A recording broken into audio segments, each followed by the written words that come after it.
Yo, people, what's going on? Welcome back to the channel, man. Welcome back to Saeed TV. We are live. We are live for Midday Live, people. We're here Mondays. You already know the score. Bringing you all the latest transfer news, all the latest football news.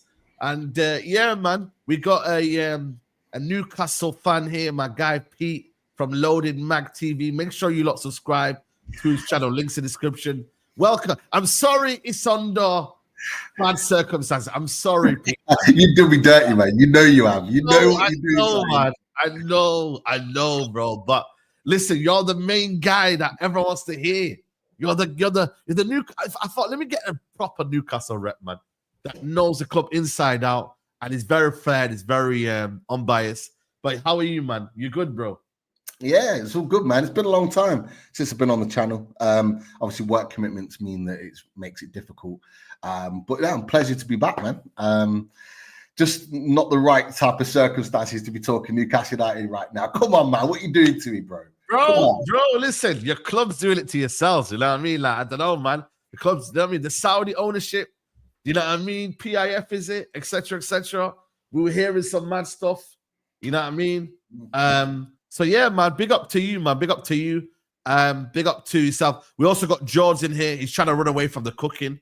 You know them ones there. I don't know why he's trying to run away. You know what I mean? Like we can't see him. He's right there, people. Obviously, Rums will be here as well. So don't worry about that one, people, as well. But yeah, man, there's only one place to start, man. There's only one place to start. Yeah. The bomber is loading, people. The bid is imminent. And yeah, man, like, are you at the acceptance? You know when they say the 4 stages of grief. Where are you at now? Are you at the acceptance stage right now, bro? Nobody was running. Just before you go, Pete. Nobody was running. I'm just letting them know. Bro, you might not get a drink in between. I've been streaming for the last 2. No, I hear you. But you don't get cooked today. So you stay there. You stay there. But yeah, man, how you feeling, bro? How you feeling? Look, just to rip the band-aid off really nice and quickly. In my mind, he's already gone. So I'm already beyond Alexander Isak right now. There's a lot of context and caveats to that, but for me, Isak's already gone in my mind. I've said it on my channel already. We even said it last night. Like I'm already looking beyond him right now. He's gone. But that's just the reality to it. Now, the reason why we've got to that point, there's a story behind it, and there's a few little bits down the line which has caused us to get to this moment.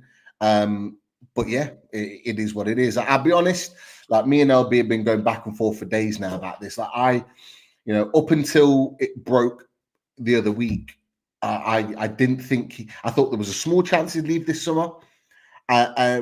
But I did think we'd keep hold of him. But I thought next summer, with 2 years left on his deal, I thought it'd be really, really hard to keep hold of him. Because being honest, Saeed, and look, this summer's been a humbler for me and lots of Newcastle United fans. Not just because of Isak, because of the business that we've done or lack of business that we've done. It's that Isak's outgrown Newcastle United, being totally honest with you. Wow. He's a superstar. He's a superstar that deserves to be playing at the top end of football, the elite element of football. Will we get there in the future? Of course, but it's going to take a long time for obvious reasons to even get to that point. He's already there. So we weren't expecting him to stay 4, 5, 6 years. Like I certainly wasn't as a Newcastle fan, but I thought we'd get another season out of him. So I'm disappointed that we're losing him this summer. I mean, he's not officially gone, but in my mind he has, which is why I'm saying it. I'm disappointed to lose him this summer, but for me right now, we need this deal done quickly. We need to move on because it's disrupting our preparations for everyone's sleeping on the fact it's a massive season for Newcastle United. We just won our first trophy in March. We're in the Champions League again. We want to go back to back and get Champions League again next season, but we've been massively disrupted here. Like we are not ready for this season. Like I said it right at the beginning of the summer window. We needed 6 new players without losses, 6 new players to come into this squad, not necessarily the first team, but squad to be big enough to make sure we didn't make the mistakes of 2 years ago. We've only got one player, Alanga, which I'm happy with. He'll be a good signing for Newcastle United. I've got no doubt about it. It's not enough. It's not enough. We are not ready for this season. We're not ready. You know what, man? It's peak, man. Like when you think about it, like the success of the league now, so the success of the cup run, I mean, you've done that. You're thinking to yourself, you're on this positive, like, everyone's spirited, the crowd is buzzing, your first trophy, 70 years? Yeah. And then it feels like it's, I'm not saying it doesn't feel like nothing now, but you feel very, very down in it. And it should have been progression. It should have been progression, bro. It feels like a bit of either a standstill or a little bit of a backward step. That's kind of how it feels right now. It's like we should be exactly what you said, Said. We should be kicking on. We should be kicking on, bringing players through the door. There may be reasons why those players haven't come through the door this summer that we wanted, but we should have had players through the door and be kicking on right now. Now, the one thing I'll caveat that with is that we're not talking with 2-3 days to go in this window. We've got 4, 5 weeks, 6 weeks maybe left of this window. I think it's the 3rd of September the window closes. Yeah. There's still time. Newcastle United will do one thing that we don't normally do. We will go right to the deadline to be signing players. So there's still time for us to salvage this summer. But for me, the big thing right now is who the replacement's going to be inside. I know you'll have an invested interest in that from a Newcastle perspective and a Man United perspective. Who the replacement's going to be and how quickly we can get them in to move Isak on. That's where I am right now. Yeah, you know what this shows? This shows that winning a trophy, having the Saudi money, getting all that oil into you won't do you a thing. Playing Champions League football, it won't do you a thing. Because Newcastle are just Newcastle. First trophy in 70 years, that's a reminder. You're not a big club. You're not. I'm sorry. I just need to go out there and say it. Because I'm I don't believe that. I don't believe that. And the reason I'm saying let's not wait. Just without the Isak stuff, without the Isak stuff, you've been rejected by Simmons. You agreed terms with rejected by Simmons. Yeah. We didn't go in for him. Yeah, you didn't bid for him. You guys were in for him over a month ago. We never bid for him. If you look at the Florian Plettenberg tweets from over a month ago, because I've been looking at this player and this deal for a long time. Newcastle and Tottenham were heavily in for him prior to the Chelsea stuff. He turned down a move to Newcastle because you guys weren't at the required level. Then we've seen James Trafford. You agreed personal terms. You've been in for this guy since God knows how long, probably since January or so. I agree with. Long. Personal terms were agreed. And you're letting a player, just like Spurs, we look like idiots as well at the moment, but you let a player sit around, go, oh yeah, we've got personal terms agreed, but I'm just not going to trigger the deal. To let Man City come in and then just take him away from you. And then you've been rejected by the likes of Mbomo, been rejected by Cunha, and now obviously this is not a rejection, we can't get a deal done for him. It's like Newcastle, as the window goes on, just more and more are starting to get shown up to be, like you say, a small club. You're being shown to be, you're being big boyed by everyone. Now I'm seeing links for Tino Livramento to Man City, and it's like, oh, you're going to get big boyed again. They're going to come in and be like, Livro, come over here, come and see the good life. It's because Newcastle just can't offer what the other clubs can. And until you guys fix the balance sheets, until you fix the PSR issues, you are never going to be able to compete with the likes of us. And I'm saying us because we are at that table. Oh, no. We sat at that table. I'm sorry, George. Wait, let me finish. You are not in that bracket. You are not in that bracket. Whatever you want. Hold on. You spoke, George. Let me speak on this. Remember, I'll let you finish. Let me finish. All right, go on. You finished your point, bro. And the reason I say us is because Spurs sit at this table. Whether you like it or not, Saeed. No, they don't. And you, Pete. But the revenue streams, we make more money revenue. And there's the point. And there's the point. And the reason why that's relevant is because the amount of money you make is the amount of money that you can spend, the amount of money that you can invest into your club. It's a relevant point. So you're making your point on the money that you generate, not because you do the business on the pitch. If you look at the business on the pitch, George, we've done equal to you, and we had 15 years of Mike Ashley that was absolutely decimating the club. And in that same bracket of time, we've done what you've done. We've won the same amount of trophies. We've played Champions League. No, you haven't. In 70 years, you've won one trophy. In 70 years, we've won about 20. I'm talking about in the last 15, 16, 17 years. In the Mike Ashley era, now, we've done just as much as you. And if you want to go beyond that, before the Mike Ashley era, we were little boring you. We were little boring you before Mike Ashley, because we were the Champions League team. We were regularly in Europe, and you were sitting mid-table. You never won a trophy in that time. Don't talk the big talk. If you want to talk about you winning trophies in 17 years, you're then going back to what? The early 90s, the 80s, and whatever, and that's fine. You can talk about times when we were babies and not even grown. I'm talking about in the last 20 years, right? What have you done that we haven't done? All right, this is what we've done that you haven't done. For one, my club has never been relegated in the Premier League era. You have in that time. And I'm talking about Mike Ashley. Mike Ashley did that to us. Mike Ashley did that to us. And everyone on this panel knows what Mike Ashley did to this club. In the last 20 years, you mentioned we've won double the amount of trophies you have. 2. You spoke about the trophies. Oh wow. Okay. And also, let's clarify this. Let's clarify this. You talk about how you used to finish above us. When you finished above us, guess what? We was winning trophies. So we're still bigger than you then.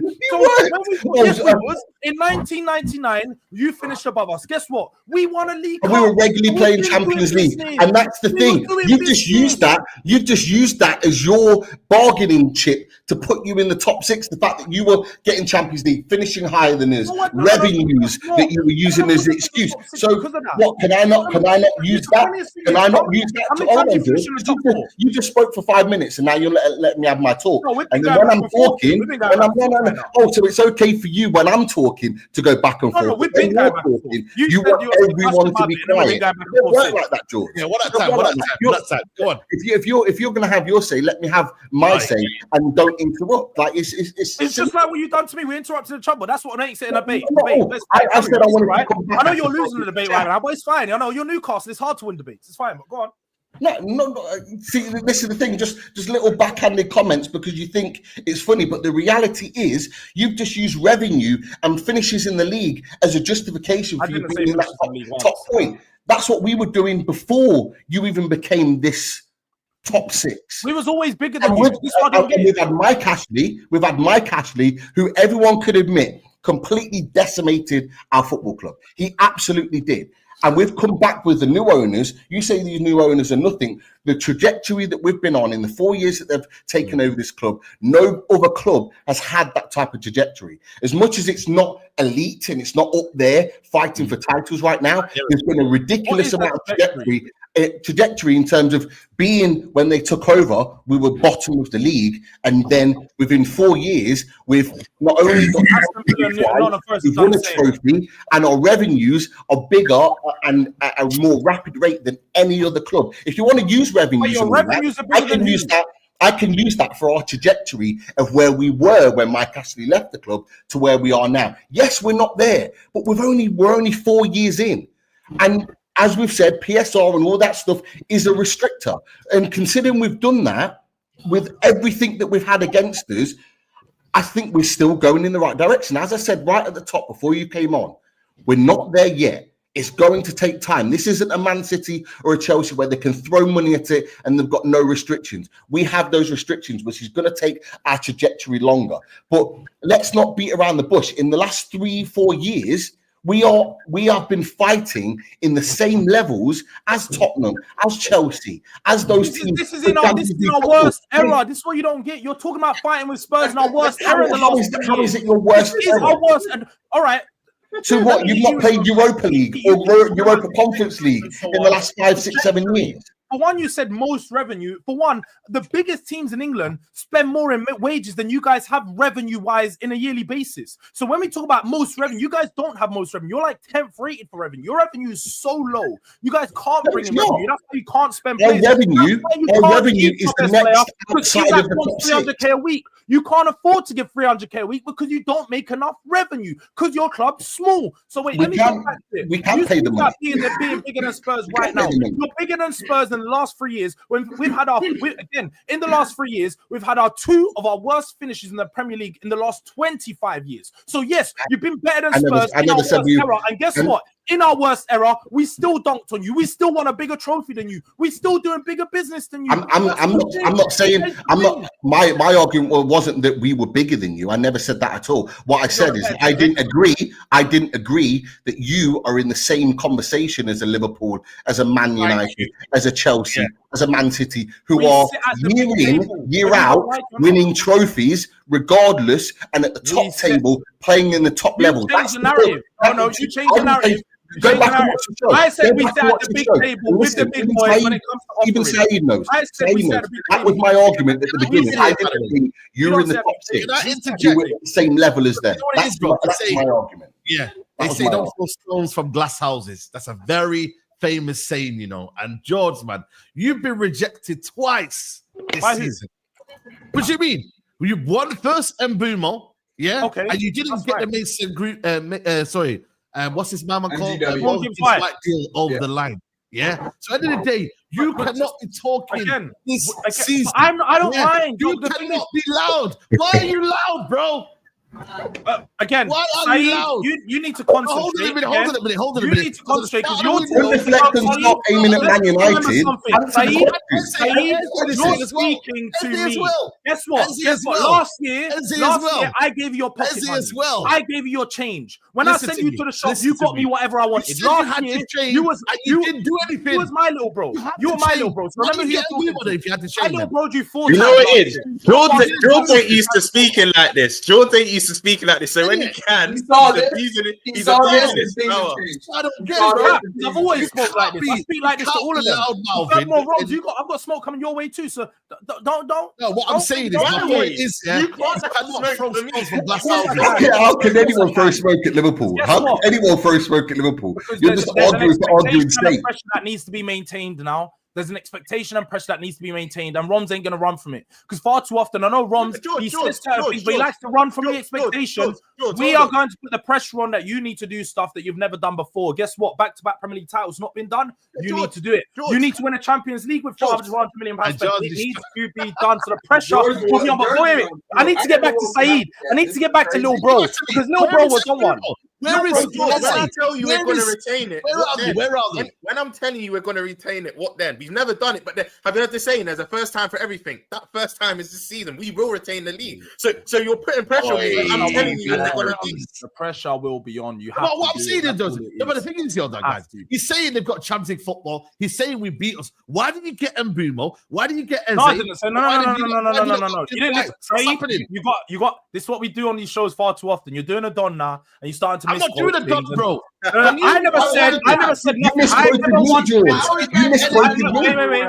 Wait. This is what we don't do. I never once mentioned Spurs have Champions League football. That's why we're going to compete with players. I said Newcastle have Champions League football. They still can't compete with players. I never said the Champions League football is going to make Spurs compete. Why? I will say you're speaking a lot. Yeah, there's a saying. Don't throw stones from glass houses. And I'm saying to you, chill, bro. Because at the start of the winter, you were like, "Yo, we're getting Mbumo. We're getting him.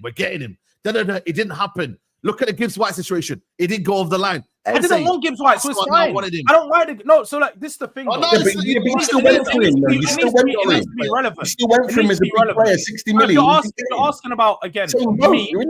Because Saeed thinks that I'm hurt about Gibbs White. I'm not hurt about Gibbs White. Yeah, but we're not talking about you. We're talking about the club. Just like people know, you know, Mbomo, anybody would be hurt by being rejected by Mbomo. He was one of the best right wingers in the league last season. The fact that he chose Man United, cool, that's fine by him. But he's going to be the one who I'm laughing at next season when they finish below us. So with or without, I think Spurs have done good business. We got Kudus. It's not like I've done a downgrade. Kudus is a very, like, if you're looking at an alternative for him, you can't get much closer to him. You can't get much closer. So I'm looking at him like, cool. And Morgan Gibbs White, for one, he's not that good of a player. Morgan Gibbs White is not an archetype that's special. You've got a lot of players in the Premier League, but not just the Premier League, in European football like him. The fact that Spurs were willing to pay £60 million for this player shows me that we had money and we had money to spend. So when I look at £60 million, you can go and reinvest that. You can get Morgan Gibbs White double fold. You can get better than Morgan Gibbs White. If you want to go and improve your midfield, go get an Angelo Stiller, go get a Gume. Even if you want to keep it in a Premier League and you want to get someone who's more familiar, there's players in the Premier League that you can get that are similar. I just don't think that people are going to make out this Morgan Gibbs White to be, oh, Spurs done this. Spurs have missed out massively on this deal. Like diaries. I was supposed to be chilling for the rest of the day. You're going to play the full thing. Play the full 6 minutes. I'm going to go, show the little ones, just bake off in the sun. I was just on the phone to Cass. I'm talking about, yo, I'm tired, man. It's been a long day. But bomba! Spurs have had another bomba! Yo, it's a bombastico, as Mr. Pete says over there. Yo, I can't even lie. I don't know what it's like to feel like this. Here he goes in 2 days. Bro, I'm feeling different right now. Money's low. Hey, someone give me the money sleeve. Spurs are just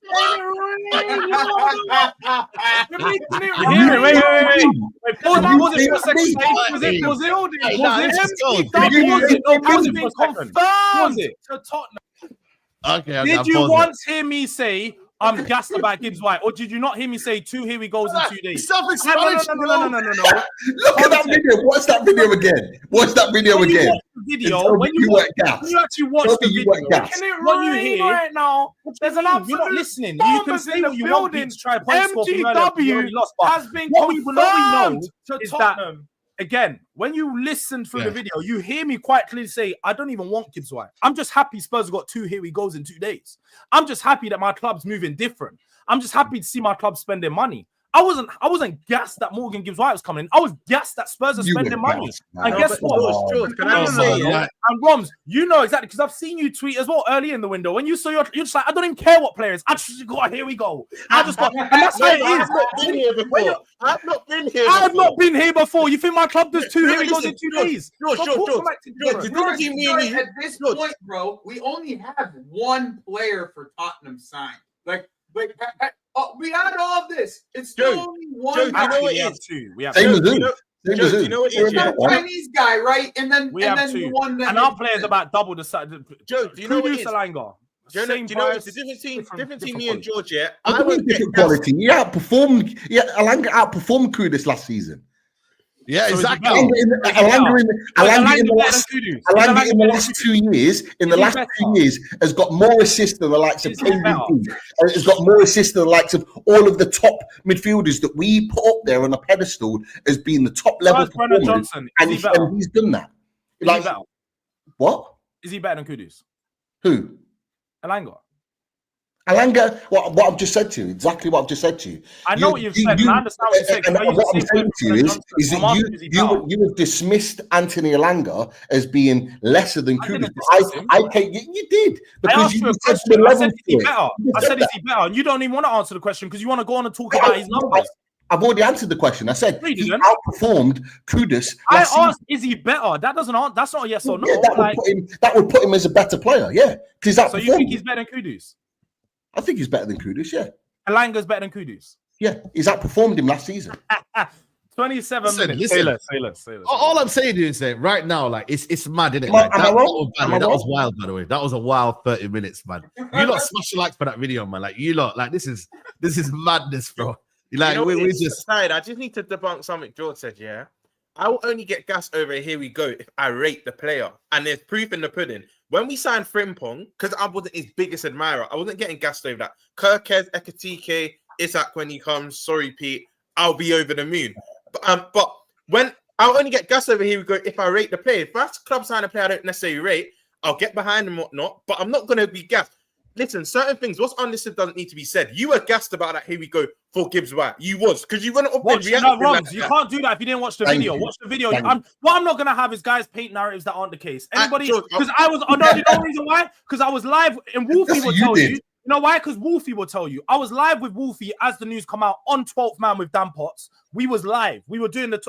Oh, so it's more of a Wolfie thing then, yeah. No. Yeah. We was live. Me and Wolfie were talking about it, and the first thing I said is, I don't want Gibbs. Wolfie's also shameless as well, by the way. I want to call out Wolfie as well, because he's also shameless as well. Just as much as you are shameless, Wolfie's you are probably the worst. Big up Wolfie, but he's probably the worst. Yeah, I'm not using Wolfie now. I'm simply saying the proof is there. We was on the show, and it come out straight away. I said, I don't want the player. So all of the stuff is on YouTube. You guys can't paint it to be you wanted this player. Yeah. I'll go get the clips. It's fine. I can run it.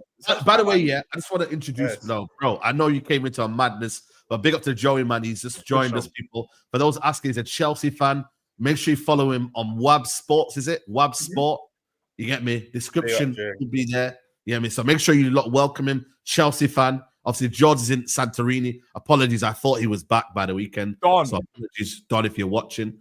But yeah, man, welcome, Joey, man. Hope you're well, man. Appreciate it, man. Thank you. I appreciate the invite. And Come on, bro. Mostly faces I know already, so I appreciate it. Big up, man. Big up to it's you, usually man. me and Joey doing this back and forth. Yeah, I know. Normally me and him arguing. Yeah. By the way, Ben Jacobs has put something out there. Apparently, I've just seen it. Sorry? I've just seen it. Yeah, I've just the Sesko thing you're on about. Sesko. Me and you, we're after him. You know what I mean? Newcastle told they're prepared to pay over 60 million for Sesko. No bid yet. Wait to see whether Sesko agrees terms. Man United have also have Sesko on the radar. Yao Missa still a target, and Nicholas Jackson also discussed by Newcastle. But listen, I don't even really want Sesko, but you know what I mean? But like, are you gonna let them take 3 of your targets, Pete? Is that what's because I know you guys were interested in Cunha and Buemo. If they take all 3 targets, Man United, a club that finished 15th, no European football. That's nuts. Like that again. That shows you that. Like, I'm not going to sit here and bash Man United. Yeah, they've had a poor couple of years. But as I've said on my channel, and I've said to a lot of Newcastle fans, which didn't like to hear it, by the way, is that the reality is that Man United, alongside Liverpool, alongside Chelsea, as my point was at the beginning of the show, they're heritage clubs. So even though they're in a bad moment, they are still top clubs that have big revenues, as you've mentioned, that can still attract top players. They've done it in years. They were in the Europa League and signed one of the best strikers ever to play the game in Zlatan Ibrahimovic. They've been able to do that. So I wouldn't be surprised. I'm sitting here now and I'm saying, I'd love Sesko. I was last year I was the only one fighting his corner, saying how good he was when everyone was saying he was shit. I actually rate him. He's a different type of striker. He offers different qualities, but the lad's 22 years old. He's got loads of room to grow. And his stature and his physicality is exactly what Newcastle United need. I can vouch.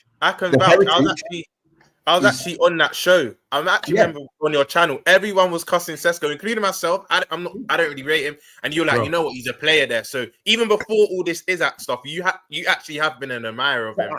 I back Newcastle United to go and get the deal done.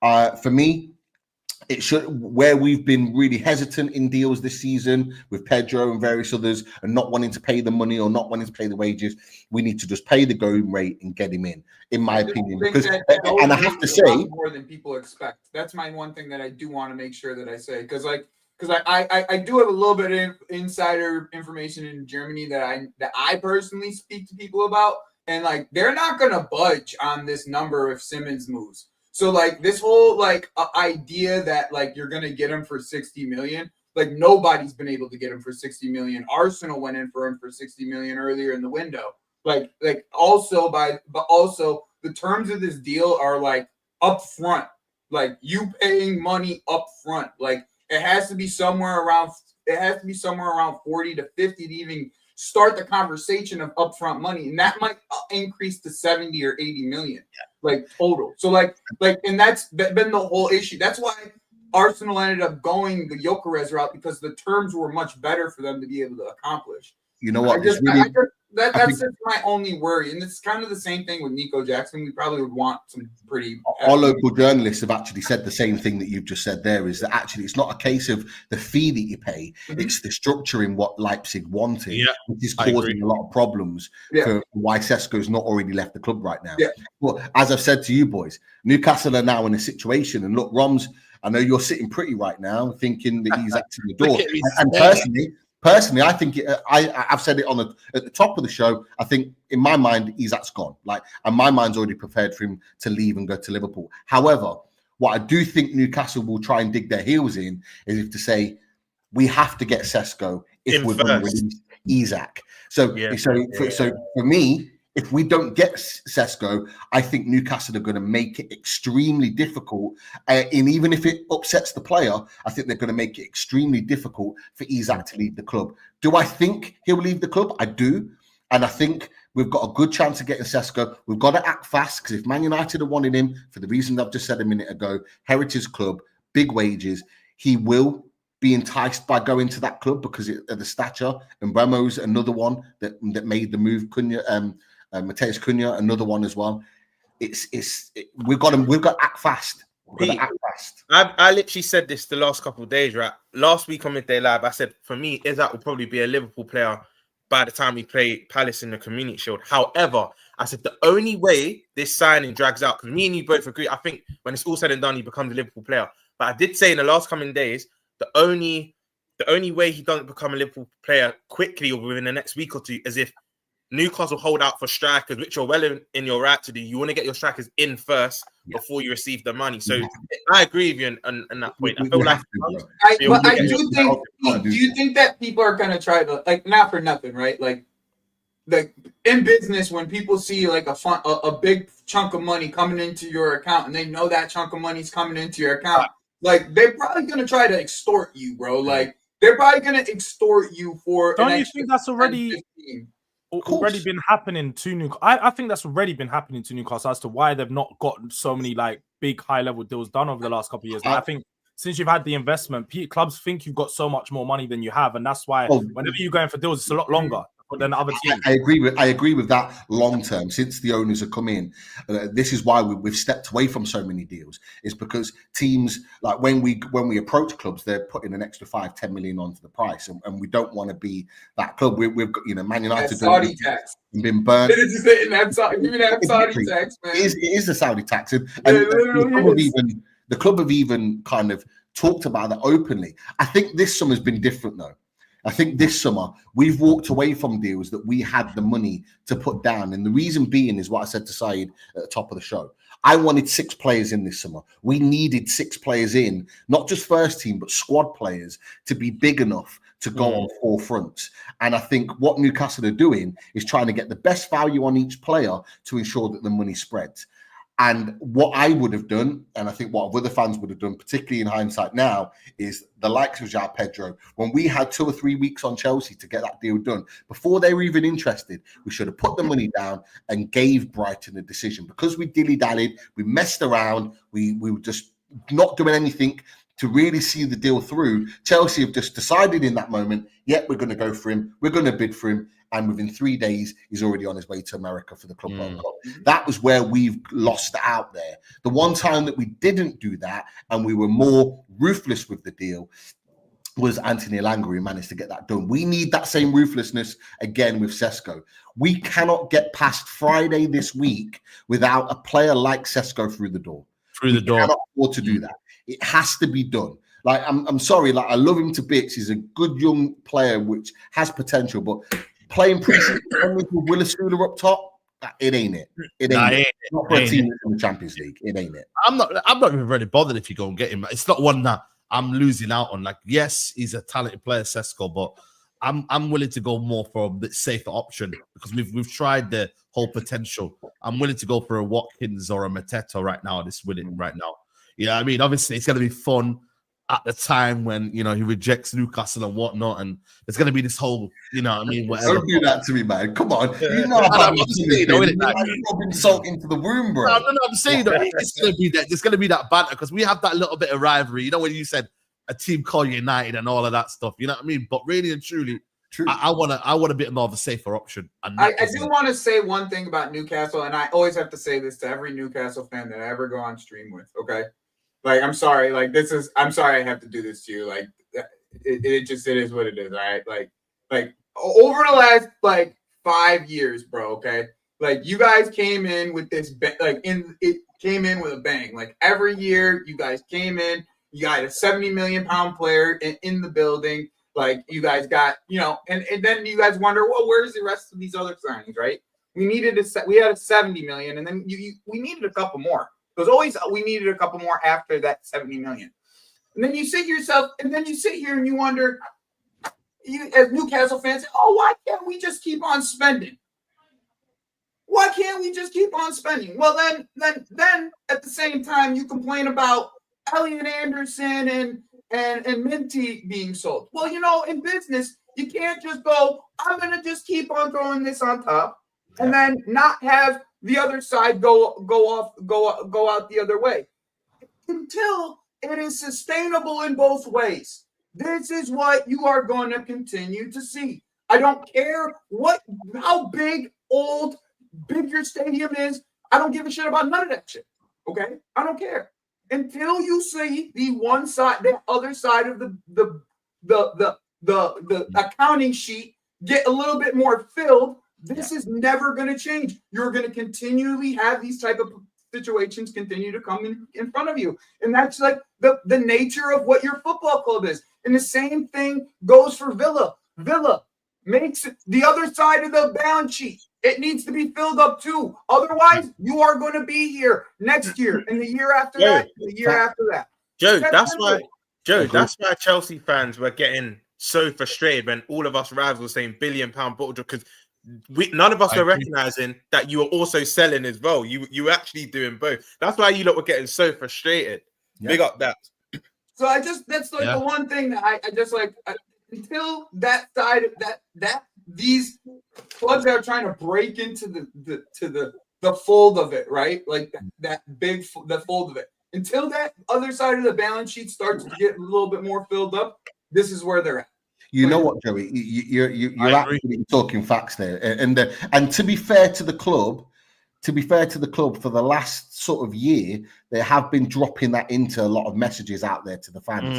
Is that the selling is just as important as the buying, and that's why the likes of we've had to let go of homegrown talent like Elliot Anderson, Sean Longstaff's gone to Leeds, and there's a few others that will. They go to Brighton. Yeah, there you go. So, and we will do that. Now, that's the other side of the Isak deal that a lot of people aren't looking at. Newcastle fans won't, because we don't want Isak to leave. We love him, but like I said, he's already gone for me. If you had a sporting director, 150 million would look a lot more appealing. I'm not gonna lie. You would actually be able to do something. The amortization on it means that we could potentially spend north of 600 million, and that then puts us in a really positive position for the next number of windows after that. But you go the problem is sporting direction, right? You have to have a sporting direction to be able to do that, right? Until last week, you didn't even have a direction. You didn't have a sporting director. No, it was just Eddie Howe making all the decisions, and you saw the pains that come with that. You saw the pains that come with that, and the 5 rejections, 6 rejections, whatever the fuck it is later. Here we are. Here we are. Yeah. With you know what? Like I said, you're right, man. And like I said to you, man, it's one of them. Big up to Dats, by the way, just joined us, man, on holiday. But I think for me, it's one of them where I even think though, when you even bid it for Wissa 25 million, I thought that was very, very like, what are the board thinking? Like to bid 25 million for a player. You know what? You know why? And you guys might not know it because you probably not followed the deal. The reason why we bid that, and it's only come out now because Wissa's refusing to train. And he's basically saying like, you don't want to play for the club again. And the reason being is because he had an agreement with Brentford from last summer. Yeah, this summer he could leave for 26 million. Should have learned gentlemen's agreements on a thing. Should have learned from Harry Kane. Yeah, but I'm going to tell you, George, I don't know why football do what, Joey. We only hear about the gentlemen's agreements that after the fact don't work out, right? We don't hear about any of the gentlemen agreements that work out, right? Because they just end up working out. How many times have we seen gentleman agreement not work out? As a footballer, as a guy that has an agent, you should be smart enough to know if your club's saying you sell me for this price, insert that in my deal. Insert that in the deal. Anytime there's that much money involved, it has to be signed. Can you not hear me right? If you're not signing on the line, get the hell out of here. We don't want to have this conversation. There's nothing to have a convation about if there's no. Can you blame Brentford? Brentford lost their whole coaching staff. They lost 2 of their best players. Like, come on, man. Like, they're obviously gonna want more money. They're not gonna stick to 26 million that they agreed last year. It's just no. We bid 35 plus. We bid 35 plus the other day. And at that point, rather than reject it, they've just said he's not leaving, and that's what's caused him to kick off. So I think that the deal works to just under 40 million that were put in. So we have gone up. We have gone up. Before I joined, I heard you say that you still think that you're moving in the right direction, right? And now what you've just said there with the telling us about how basically if you sell Isak, you're gonna have 600 million to spend and like all the reasoning behind it. I get it all, right? But and I was with you going into the summer. I was 100% with you that Newcastle, because if you learned from last time you got Champions League football, right? So last time you got Champions League football, you went into the Champions League. Your squad was not big enough, right? So the season you had Champions League football, and remember, in fact, the season you got Champions League football, you got to a final as well, right? So that all looked great. In the following season, you had loads of injuries because your squad was not big enough, right? So you did fuck all in the Champions League and you did fuck all in the league, right? Now, this season we've just had, we saw that once again, a Newcastle without Champions League football, their best 11 can compete, yeah? Your best 11, your midfield for me last season, possibly the best midfield in the league. Your midfield last season, right? And you won a trophy. So everything's looking great going into the summer. You learn from last time, you go and invest, you bring players in, make your squad bigger, and this time, Champions League football, maybe another trophy, you go on. And I think that's how Isak, that's probably how Bruno, that's how Livramento, that's probably even how Trafford thinking about the project. It all looked great.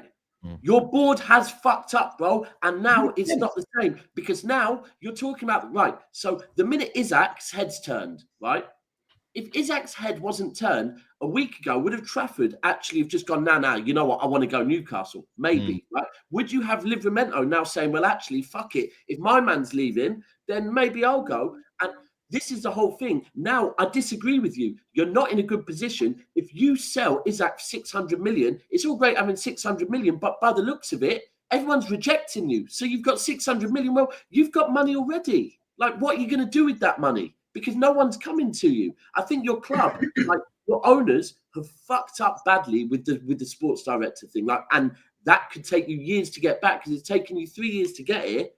And this is the summer you lot had to do something, and your board has fumbled it badly. Really badly. They need to do they need to get four 30 million pound players that are all going to be contributors. Like that's what they really needed, right? Yeah.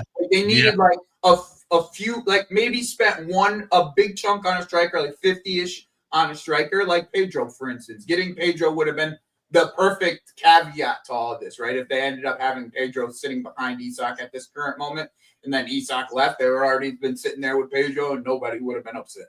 But by the way, Pete, we did. If you look at City, yeah, before the Barca lot that came, yeah, when it was Gary Cook and that, we fucked up. We won the league and then dropped off, right? So we have had those seasons, and your owners now, going into this summer without a sports director, when this could have been your summer to really push on. It was very negligence, man. Like that's mental. That's insane. And now your owners have to learn from that. You put way too much pressure on Eddie Howe. Way too much pressure. To any Newcastle they're all saying the same.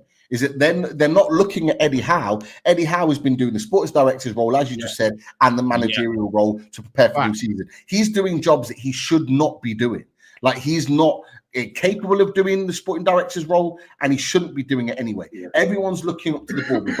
We've got a CEO that's been working his notice for the last year. Fair enough, he's got blood cancer and he's not well, but we should have had a replacement in by now. And luckily, I'm saying luckily, hopefully, we've got two people coming in. The CEO, the former Real Madrid CEO, is coming to take over the club apparently, and then we've got Ross Wilson coming in apparently from Forest. Sporting director there who's got a really good reputation of doing well as a sporting director. So we're looking at replacing them, but it's too late. Yeah, this is the thing, right? This should have been done 6 weeks ago. I don't understand why it's not been 2 months ago. You're right.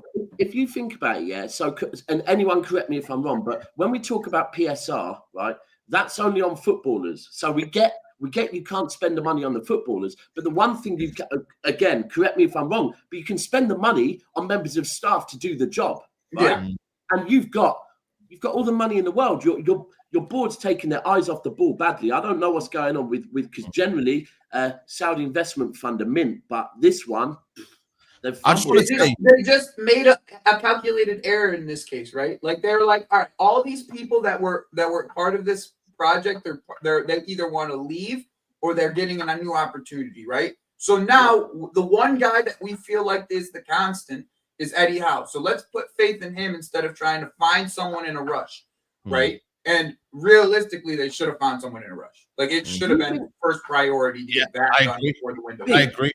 Pete, do you think there's any chance? Remember back in the day, where Tevez decided that he wanted to play golf for half a season and just fucked off and left City, and remember at that point, like City, because of how rich they were, City's owners were like, "Nah, bro, we ain't selling you. If you want to sell, you've got to come back and play, right?" And then when it gets to the summer, if we get the right bid, we'll consider it. But you need to get back, and ultimately, by doing that, after a few months playing golf, he came back and won us the league. Remember that, Saeed? Do you remember that? Yeah. You thought you won the league at Sunderland, you'd not.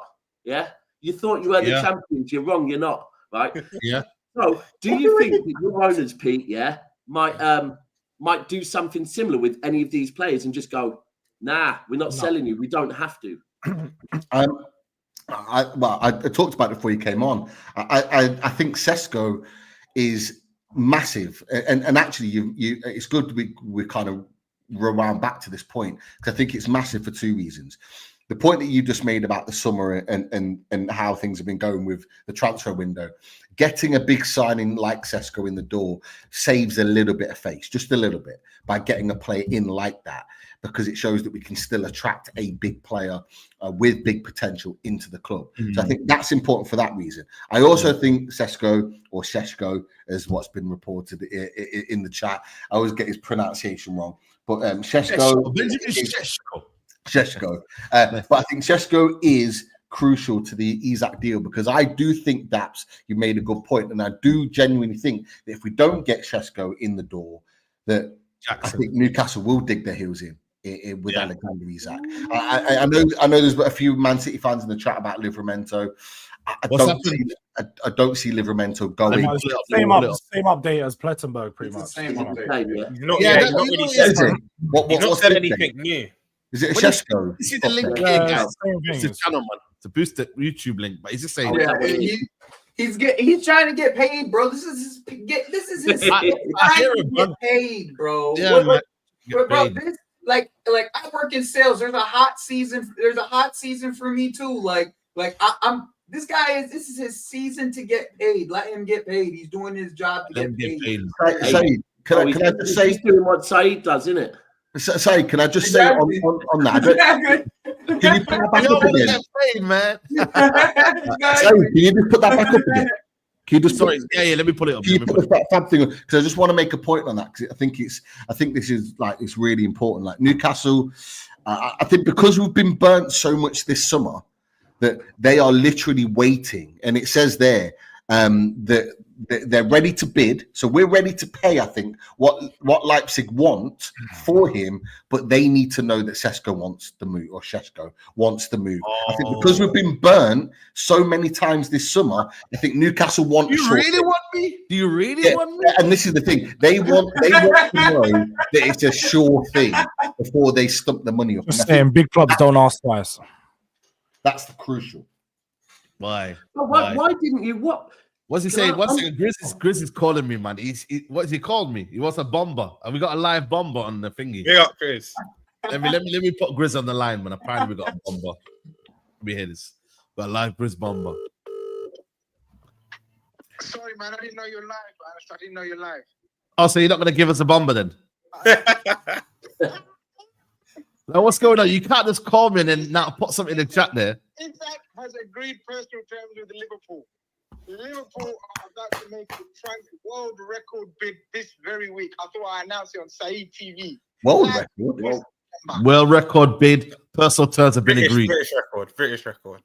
It had to be. I'm looking at 200 million in the bank then. What? Yes. Say that again, sorry? Who's that trying to get it down? British record, world record. It's a record, man. That's record. What you know. Yeah. There you go, man. Guys, bomber live. Go. Speak to you. We'll speak tonight. Anyway, man. Love. It had to be a record, because at the moment, for Newcastle's PR, if Newcastle did not hold out for they have to hold out for a record bid, yeah? Otherwise, it's just more bad PR. If Liverpool go and get a good deal on this, it's fucked, isn't it? So you know what I'd say, Pete, yeah? You know what I'd say, Pete? And I know some people might say, of course, you'd say that you're a Liverpool fan, right? But sometimes you need this big sell to kick on. I'm not saying it always works out like that, because this is where I'm actually going to bring George into this, because he's been a bit giddy today. They sold Bale and bought Dross. They bought not eight Dross players, but about 2 out of the 8 were hits, and the other 6 were misses. But I'm telling you, without the Coutinho money, Klopp's come out and said it. We wouldn't have been able to win the Prem and Champions League or whatnot. We wouldn't have. So as much as sometimes you might feel like us Liverpool fans are winding you up, this Isak money could actually make you kick on. There's no guarantees in football, but it can. The only reason why I don't think it's good, though, yeah, and the difference between this deal and many of those is that the majority of the funds is being reinvested back into one player. So they probably need that one player to work out, because if that doesn't work out, they're going to have to reinvest the same amount into a new player to replace him and be the second replacement for Isak. And they pretty much invested the whole Isak money into 2 players. No, but what I'm saying to you, the amortization, like the point that the one thing I'm looking at from the Newcastle board, one thing I'm looking at is the mantra. The mantra has always been at Newcastle United ever since the Isak Arsenal and then the Isak Liverpool since the beginning of this year has always been 150 million. Yeah. They need to stick to that. They need to make sure that whether it's a plus add-ons that accumulates to 150, whatever it is, they need to make sure that they get the 150 million. That's what I think it will be. I think 130 million base fee with 20 million add-ons, whether we win the league, he hits personal target. I don't know if I'm not saying we won't, but I don't think we're going to our first bid, I don't think it'll be 150 million flat out. I think it'll be 130. I think that's what we'll start at, and 20 million in add-ons. Or you lot might say no. You lot might say fuck it, give us 150 straight. Yeah, but that's the Roms, you're talking facts there, and that could genuinely be a reality, because remember, we don't have to sell. We know the player's unhappy. We know the player wants Liverpool. We know that, right? We know that Liverpool want him. But Newcastle he has 3 years left on his deal. They don't actually have to sell. So Newcastle are still, I mean, you never really want an unhappy player at the club. I get that. But they don't have to. So they can still force Liverpool to pay that full amount. Look, it doesn't matter. 150 million, like 130. It's still a box. On the accounts, when that deal gets signed, it will still say 150 million that goes into it. Are Liverpool bothered? My thing is, though, Pete, I don't think Liverpool are bothered to pay that amount if it needs to be, because they've got the money. That's the maddest thing about it. Like, I don't think Liverpool are bothered because they know that they're probably going to win the league with that Champions League. Will win the league. I'm saying, though, you know what I mean? Like, they will see that as an opportunity to win more trophies. They recuperate sales. So and do you know what else? Do you know what else? Like you just said just then, right? And it's going to tie into what Joe was just saying. We'll front that money, then get 65 for Diaz and another 60 from Saudi for Nunes. Elliot will go. We're going to sell about 4 or 5 players anyway and probably recruit what we've just spent. And that's the thing. But just to add on George's point is that our investment won't just be on one player, because as I said to you, the amortization means that there's a level in which you can potentially spend up to 600 million. So that investment in Sesko is only going to be a small percentage of what we can spend. Now, we're not going to see that window. You're going to see that in multiple windows. But what it will mean, it takes any PSR concern away. It means that we can, over a period of time, build the club. It's not ideal in the here and now. We had the here and now. We want Isak to stay, but it's one little bit of positivity that you can take out the deal, because it means the club can potentially kick on and sustain itself. Because the one thing I've mentioned, and I haven't mentioned on the show, and I mention it now, is that Newcastle United, for the last 4 years since the ownership, we haven't sold a player that we desperately didn't want to sell. This will be the first. The Elliot Anderson and the Midday, they weren't first team players. They weren't starting week in, week out. This is the first team ready player that we've had to lose. And that it has been a success in one sense, but it was always going to come at some point. We're always going to have to sell for the points that Joey mentioned. We have to put sales in our accounts as well as signings. And that is the key. This one is the equivalent of 2 or 3 30, 40, 50 million signings. It has to happen at some point. One thing, when Roms was saying about the Coutinho money, he's right. And I hear what you're saying as well, that this long term, not for next season, it's a bad move. But long term, the difference is, though, Roms, when you talk about like selling Coutinho and what that did, the biggest difference is you are Liverpool. They are Newcastle, right? You having Coutinho money and Newcastle having Isak money is a different thing, because like at that point, Liverpool didn't have an issue. Liverpool never have an issue with attracting players, right? They're Liverpool. Look at Man United as an example. Look at where Man United right now, and ultimately they've got players over Newcastle this summer, right? So when you look at Liverpool, it's very, very different, because right now what Newcastle have is, yes, we have the money to go out and buy players, but the problem is players are going to be looking at it going, all right, cool, well, Isak's gone. What are you lot trying to achieve? So the quality of the players they're going to be going in for might be a little bit lower. Do you know why you're spot on? I didn't think of it like that as well. Even though we sold Coutinho, we still had a very good core in Van Dijk. We had the front three of Mane, Salah, Coutinho. There's still only a few pieces to the jigsaw to make us kick on. Newcastle have a bit more to do. So no, I didn't look at it from that. But then in Newcastle's defence, if I look at Newcastle's scouting, I actually think their scouting's been quite good. So that maybe they don't need to, but the only thing is you might get players that once again see your club as a stepping stone. Yeah, listen, you know what? It's risk and reward for Newcastle United, because as you said, we're still building on both sides of the coin. We're not there yet. We're not that sustainable team that's always going to be there. We want to get there. It's going to take time. And that's the risk and reward. We had the risk and reward with Alexander Isak. When nobody else wanted to pay the 64 million release, we paid it, and we've had the reward over the last 3 years of what he's produced. And we're then going to, it doesn't feel like it, but we'll get a reward in terms of the fee that we're gonna get for him. Sandro Tonali is another one. We had the risk. We didn't know it at the time with his ban. He had his ban for a year, but we're now a hell of a risk. It was, but what we saw last season was the reward, because what we've got is an elite midfielder. We took the same risk with Bruno Guimaraes. We're gonna have to do it again. So I think Dapsha made it absolutely spot on point. We are at that point where we are gonna go back to risk and reward. But you know what? I trust my manager. I trust my manager. Do you want Rico Lewis? I back him. No. Don't try and fob us off your players so you can get Livramento. We'll take Livramento. You can have Rico Lewis and we'll throw in Ortega because we took as well. No, Nick Pope had enough. Ortega's actually a good. Well, I rate Ortega anyway. That's a decent build. Give him McAtee as well. Let me get these super chats in, guys. Grealish. I want Paqueta. Someone's put Paqueta on the chat. For 25 million.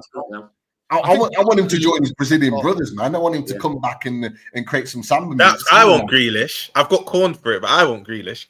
Give me Grealish. Grealish. Let's be honest, man. He can't go to you lot. Let me get these super chats in, guys. There's 3.2k in the building. We're still not on 1k likes, guys. We're on 908 likes, man. So let's get these likes up. Bobby Brown says, Isak Liverpool, we will be there for you. 21. Saeed, bro, love your channel. Do you want a maths? He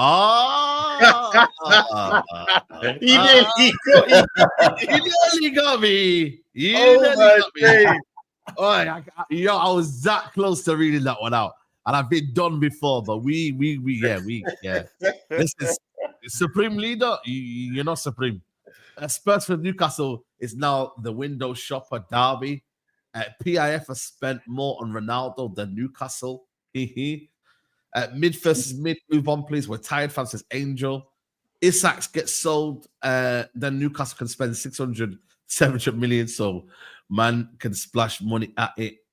Jaws, you got your Lambo and United still getting their baddies you wanted. They see through your fake chains. Mike's on a mad one. Saeed does the best panel shows. Big up, man. Nah, listen, man. These guys are all good at what they do, man. So that's what the best we do, man. Jaws was a VAR disallowed check in real life. Man wanted a VAR check, in real life on his own video. Because man, I'm trying to lie about what was said in my own video, and nobody here watched my own video, bro. It's crazy. Listen, it ain't easy. It ain't easy, man. Durag Diaries. We're there, man. Mr. Durag, here's $2 for your pain, Spursy. We got Simon Paul says, can we replay the clip of you laughing at Arsenal getting Sesko and United picking up Victor Gyökeres? Listen, we can. You know what? He didn't even say Sesko. He said Benjamin Tesco. Benjamin Tesco, man. That's why for me, I don't really low key. What do you haven't cheated you like this? You do him like that, Saeed, man. Come on. Yeah, George. Because at one point, though, I really thought Arsenal were adamant on Sesko, man, and then they just. Gyökeres was the one. You know what, Saeed? When I knew they'll get him, from when he said he'll put his own money in the deal, I said, this guy. Yeah. You know what? Can I just say, though, I think Arsenal were, people wouldn't have seen it at the time, but I think Arsenal were really smart in how they worked around Sesko and Gyökeres, because they almost got both players to agree to join in the club, to almost force their club's hands on either side. And then they just picked which one they wanted. So actually, in the grand scheme of things, they actually played it quite well because they got the striker that they wanted, and they got him for a reasonable fee. And it was always going to be Gyökeres over Sesko because of what he did. Yeah, smart move. Should United bid for Tonali, or is it a gamble, brother? He's a quality player, bro. I don't know about. Not a chance. It's like, bro. Like at this point now, everybody's like, "Oh, Newcastle is open for business." You just said. Anybody's for They sale won't now. sell Yeah, two sale. Don't do Two that. big stars. Pete, you'll probably agree. Now, bro. You'll probably agree. If you were to sell two big stars, let's say Isak and or a Bruno or a Tonali, I think your fans would riot. I think they'll genuinely riot. It'll be like Matt Ashley. Honestly, like the way our fans love Sandro Tonali. I mean, we love Isak, we love Bruno, but they love Sandro Tonali. I agree. We love him to bits. Like he is incorporated himself into this club like seamlessly. And we backed him during the ban. So we backed him, and he's appreciated the love as well. He's one player that Newcastle will not. You know what? With the Isak money, don't be surprised if he signs an extension. Don't be surprised. No. We'll try and lock him down. Bruno's that guy. No, Bruno was that guy, but honestly, over the course of this season, Tonali's become that. Tonali's been a better player this season. We absolutely love him. All right. So you're saying we should flirt with Bruno now, then? Yeah. Okay. Cool. No. Bruno's got work. I will say though, in pre-season, Bruno's looked very. In your opinion, because I need that. I think that would agree. City need Sergio in their defense, right? But I need to know this from your opinion. Do you think there's a world where Livramento goes to City this summer? I pray it doesn't happen, but I want to know from your opinion. I don't think so. For 80 million. Fair. I think that's what Newcastle want. I think that's what Newcastle have said. That's the only way that they They said 165. The cheeky bastards. Well, they definitely didn't say. Bro, it's been weird. We said 65, and they go, now we want 165. So City fuck off, walked away. Then Isak, the Isak thing came out, and then Livramento's gone, actually, do you know what? I wouldn't mind going City. And City have gone, well, we'll give you 50 now, which is dumb. We should go and pay. Bro, I'd pay 80 for him. I can't lie. It's not my money. You can't go with Midday. I don't think Newcastle said that. That's the best answer for it. I don't think Newcastle have said 165, but if they have, I rate it. I rate it 100%. Real talk though, Joey, how much do you lot get out of the We don't get anything because he went to Southampton first. Oh wow, you made an L there, man. Wait, no. Chelsea already got your money. Chelsea got their money when we brought him. Yeah, Chelsea got 20% when we brought him. This will make I need to thank Saeed. Saeed, cheers for the 10 million, by the way. What for? And Bremo, appreciated. What do you mean? What? Bro, we paid. Bro, City Football Group got 10 million out of that. Oh, you're talking about Troy's. It's all the claiming money, bro. Man's claiming money. You know the man that just claiming money. Claiming money from other teams. That's crazy work. Tell me that 10 million. Remember where Savinho came from? Troy's. So listen, Troy's will go and buy someone. That's a reach. That's a reach. I hear it. Joey, this is why Chelsea fans. I'm not saying you want this still to happen, but you won't mind this happening. In my opinion, after Isak and Gay, I don't think we sign anyone else, right? But I swear you get like 20% of if Palace sell Gay. So if that deal goes forward, you lot will get a bit of. That's why they're up in the price. Yeah. Like, I don't know what to say, but like we make profit on everything nowadays. Everything's a profit nowadays. Your hotel, everything. Fucking profit nowadays, guys. I don't know how else to put it. Like this is why we had Felix. Everyone's all dead money. He's gone to Saudi. We made a profit on him. Fucking Raheem Sterling has interest. Who would have thought we would have got we're going to get any money on Raheem Sterling at this point in his career? Joey, Joey, welcome to my world, because every time you put oil in your car, mate. Thank you. Hey. Habib, you get that? We pay you every year, multiple times a year, in small margins. In small margins nowadays, it's not as much. You're going to say something about. You don't like to sell to us anymore, Daps. You don't like to sell to us. Like after Cole Palmer, you're like, we got to stop this. Yes, we got to stop this. Well, but now we just buy your players that are on different clubs. Like that's what I hear it. I mean, they're waiting sooner or later. Do you think you get Gahey? Yeah. What's going on with that? Because what I'll say to you is we've only got one constant fit centre in, and that Gomez. He flew back from Singapore with an injury. And look, Konate actually last season had one of his better seasons in terms of availability, but he's not guaranteed season in, season out. So we've only got 3 senior centre backs really, which only one of them's fit. So we definitely, it's either him or there's a centre back from Parma, Leone. It's either Gahey or Leone, but I think we're more interested in Gahey. And I think Palace are what I think, and I said this last week, Daps, I think Palace are waiting for the outcome, whether they play Europa League or Conference. And I think once they're clear on what competition they'll be in, they'll be open to sell. I actually think they sell Eze and Gahey. How much do you think for Gahey? They're gonna extort us, because remember, Chelsea get some of the money as well. So I think maybe 60 will do it. I think we'll have to pay 60. Apparently Palace want 45, because I think Palace have come out in the last week or so. They've basically said they want Gahey to go. They want to sell him because they want to generate some money from him. And what's been bandied about is 45 to 50 million. I think that's what Liverpool aren't willing to pay. That's what I heard. That's what I'm saying. If it goes below 45, then Liverpool want to do a deal now. But I think Liverpool are waiting it out, getting it towards nearer the window where Palace panic because they want to get rid of him, they want to get money, and they get him for slightly less. I think. Aiden's saying 50 million. Either because the thing is like we still have like somewhat of an interest with Gahey.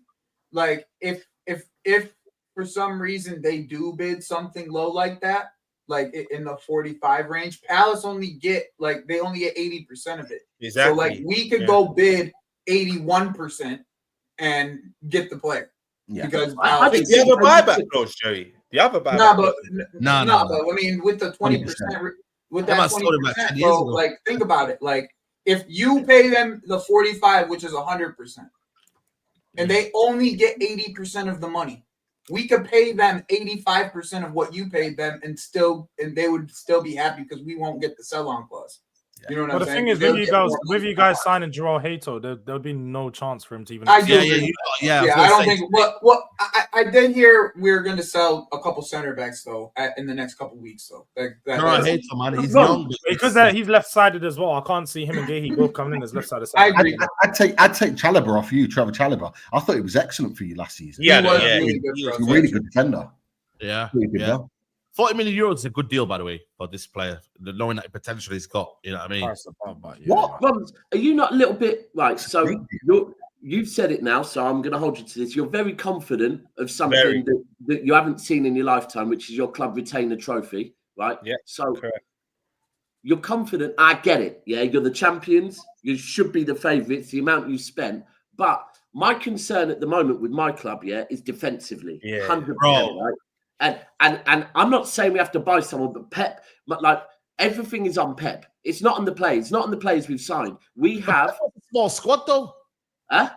Pep wants a small squad. He come out and say, but the players we have, right? Is it ideal? No. Do I want a right back? Yes. But do we have enough tools to win the league? Yeah, we do, because I've seen us win leagues without left back. So can I see us win a league without right back? Yeah. But it's all on Pep. Everything is on Pep, right? It's if he finds a way to deal with this transition shit, because we get hit on transition so badly. But on Liverpool, Rom, are you not a little bit like, I get why you want to get Isak. If there's a chance to get him this summer before other clubs are in for him next summer, I get it. But I just think at the moment, like, you're one injury away from defensively being in a fucking having that fall off you had before. Right? I'm not talking about Gravenberch that played at centre back and that, bro. You say he can, but I don't want to do that. I don't want to. Yeah, all of this he can. Yeah, we saw Fabinho play at centre back. As a City fan, I've seen Fernandinho play at centre back. Yeah, and when that happened, we didn't win the league. When Fabinho played at centre back, Endo played centre back last season. Endo did, yeah. Say DM can play there, great. But generally, when DMs play there, leagues aren't won. To answer your question, that I was worried. That's why last week someone sent in a chat and Saeed put it up, and he was like, "If Liverpool get Isak, Ekiti, all of the players we've currently signed plus Isak, is it a 10-10 window?" And most of the panel saying yes. I said, no, it can't be a 10-10 window until we get a centre back. So that's the one area I'm concerned, because that I think left back. I think Kirkez and Robbo, I think Simicast will be sold. Kirkez and Robbo won't play as much, but he's still experienced, won everything. Kirkez and Robbo is two. I always believe going into the season as a big club, you need 2 left backs, 2 right backs, and 4 fit centre backs, right? So Kirkez and Robbo is fine for the left. Frimpong and Bradley will compete on that right side. That's healthy competition. But to only have Van Dijk, who's injury free, and you've got Gomez and Konate that's injured, we 100% need another centre back depth because I think you might need two. You might need two, yeah. You know what? Yeah, I thought that, Joe, but a lot of our families still seem to think Endo and Gravenberch can play that. I don't agree with that. Rams, there is a center back that you guys were linked with that's going to cost you next to nothing, and like he'll be Leone from Parma. No, I heard what's his face, Charlie Cresswell from Toulouse. Yeah, we're heavily linked with him. Yeah, and he won't cost you a ton. He's the U21 center back. He was the partner for Kwanzaa. Actually, he was the Kwanzaa's partner. Oh, the Kwanzaa partner. Yeah, the irony. Yeah, he was actually Kwanzaa's partner. But yeah, like I think what do you it think of this though? They got no left winger backup. You know, Rio and the young play there on occasion. Rio can't play there. Come on, man, guys. He won't start Champions League and Prem games, but he already started Carabao and FA Cup games last season. Rio will be promoted on the left. He will. That's crazy, bro. That's crazy if you do that. How is that crazy, bro? Why is that crazy? When it's all about playing Garnacho, Emma Diallo, Kobe Mainoo, you're all up for it. But now playing Rio, but the thing is, the thing is, though, that's not us going for a league title, though. You know what I'm saying to you? Like, then Saeed, Isak and Ekitike naturally drift to the left anyway, and they'll interchange. So one of them could. I was gonna say that's what I was just gonna say. Like, you can't have Ekitike there. You can't have Ekitike at 80 million, 200K a week, just sitting on the bench, not being a rotational piece that plays all the time. Like, it just cannot happen. I think what you'll find is Isak or Ekitike will be like Gakpo is the preferred option on the left, and then it'll be Isak. Then it'll be Isak or Ekitike, and then Rio. Rio is probably the third option for the left. He's one of the strikers. That's what I'm saying. Do they need another left winger? Going forward, Rodrigo might be available. Liverpool, bro. They can't afford, bro. Like, there's no way they can afford all. I'm telling you, look now. Once we sign Isak, we won't go in for another forward, in my opinion. I think we're done in terms of our forward department. Once we sign Isak, I think it will just be in defensive reinforcement. Is Gakpo good for injuries, by the way? Is he good for injuries? Is he like not injury prone? Gakpo, is he like good for injuries? He had one injury last season, but he's normally fit. He's normally available. Okay, fair enough. Yeah, his fitness is quite good. Boys. Sorry to interrupt. I just need a question answering because there's an exclusive from Sky Sports that Newcastle are in talks with Aaron Ramsdale. Talk to me about him. Oh my God! Yo! Not one, not two, not Aaron three, Ramsdale. four relegation. Yo, Arsenal fans in the chat, man. Yeah, help him out, guys. Help him out, guys. I'm pretty sure it's he just had his fourth. Is it just had his fourth relegation this season? You know what, Pete? Oh my days. Pete, someone in the Gallagher end will say hi and he'll turn around while someone's on the break and he'll start speaking to them. Tell me that, man. Please. I'm literally. He can't stay focused, remember? Pete, let me ask you again. Do you want Ortega? No. Because I still think he's worse than him. Let me ask you again. But it's quite clear the reason why they're going. No, but I think the thing that people are missing is the reason they're going for Ramsdale is obviously English. I think Newcastle have the same thing with Tottenham right now as homegrown quota. You need to go into the Champions League. You need 4 homegrown players and 4 club trained players. The reason they're trying to get James Trafford, Aaron Ramsdale, is because you're trying to, and Nick Pope was there before. Is you need an English goalkeeper or an English player to go into that first squad. In addition to what George has said, absolutely all of those things. But on top of that, Eddie Howe signed Ramsdale at Bournemouth, so he knows him and he's managed him before. Yeah, on top of that, if you've watched Newcastle's last 2 games against Celtic and against Arsenal yesterday, Pope cannot kick a ball to save his life. and Newcastle, as good as a shot stopper as Pope is, he's no good with the ball at his feet. And if you watch the way in which Eddie Howe plays, particularly with the ball at his feet, he is much better, much better.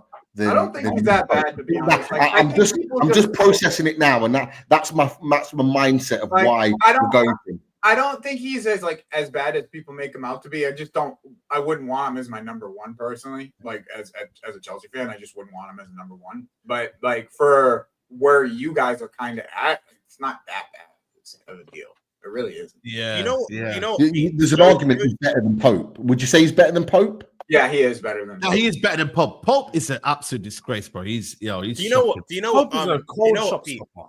Joe, No, I agree with that, George. He's a quality. Pope is a quality shot stopper. That's why I'm asking what, like, because I haven't watched Ramsdale. I just don't think. I don't think Ramsdale's Ramsdale's a decent shot stopper, though.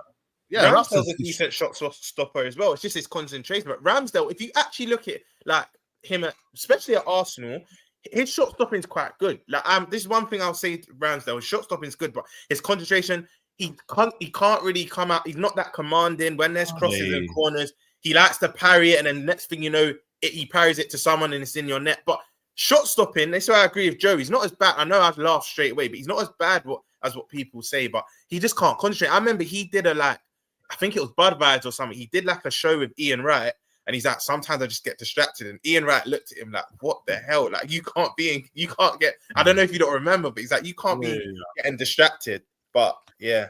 Yeah, Chevalier's gone, man. This is the keeper that I want at United, man. Top. Wait, Donnarumma's available, Pete. Donnarumma's available, man. You got Kachuk money at PSG. Yeah, but if you see how much wages he's on, he's on he's on two. Donnarumma won't leave until unless he's going to a massive club. I can't see him going to like. I wanted this boy, Lucas Chevalier. I wanted as well. Yeah, that's so good, man. He's so good. No, I don't know if you lot have seen Chevalier. From what I was being told, Chevalier's close to going PSG. Yeah, that's what he's doing. Just reading it. If he goes, that's sorry, nice thing. If he goes to PSG, yeah, is there a world where fucking Chelsea get Donnarumma? Yeah, I think we've been linked to him a couple. We've been linked to him a lot of like quite a bit.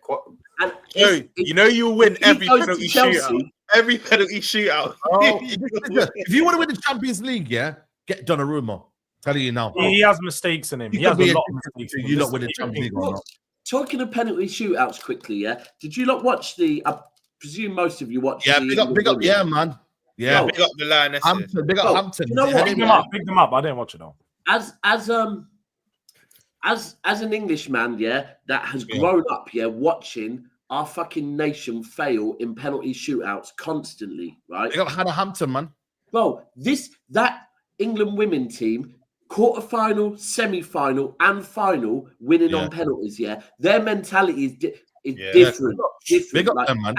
And also, if I'm the Spain goalkeeper, yeah, because that Spanish goalkeeper pulled off 2 worldy saves in the penalty shootout. I agree. Still not win it. Mad. Yeah, no, big up to. That's what I'm saying. It's crucial, man. Shout out to Chloe Kelly as well, man. She did her thing as well, man. Chloe Kelly, bro. Yeah. So, but for me, I'm not gonna lie to you. Donnarumma, if Chelsea want to win that Champions League. That's a big statement because I feel like he's the kind of guy that will help you in that. He did with what? That Chevalier keeper, we played Lille in the Champions League 1-2-0. He was amazing. It would have been like 7-0 if it wasn't for him. Remember Villa in the Conference League the season before that. You know what I mean? Yeah. Kid's a baller, bro. Kid's a baller. It just once again though, like, but the thing is, in the end, right? Like you're buying when you buy keepers of that age, right? It's like you're gonna expect that they're gonna make the same kind of mistakes. But I'm not gonna lie to you, Petrovic outplayed him last year in League One. He outplayed him. So like it's not like this, like, oh, he's this unbearable talent that you have to have. Like, bro, like we had a guy on our team who we just sold to Bournemouth. That outplayed him last year. Matty Hodgson, Newcastle will get Sesko if it benefits the Liverpool deal, and who's the head of global soccer at Red Bull? He's pushing. We also have Vivel. I'm just going to put it out there. Vivel is the one that brought him. You know, the club's pushing for this. Hey, listen, I don't know, man. It's crazy. No, I need you to, my fan base. We don't want you to get Gahey, yeah, but at the same time, right, bro. If you get Gahey, I'm hoping Crystal Palace come in for a Kanji. But you want him sold? Yeah, Kanji's. Yeah, he had a bad season last year, man. Even Ake, we've got a couple of centre backs that are, like we need rid of, so that other centre backs get a chance. You know, I was speaking to one of my boys, he's a City fan, right? And he said apparently there was a report at the end of last season that John Stones was considering retirement because of all of the injuries. Yeah, is there any truth in that? Listen, the thing with John Stones is, so John Stones is on about 300 grand a week with a year left on his contract, yeah? So John Stones is saying, I don't want to go nowhere. Bro, if he's considering retirement, I wouldn't want to go nowhere. You stay on the bench and you get 300 grand a week. And then... Is reported, by the way, the news that's come out from Thingy.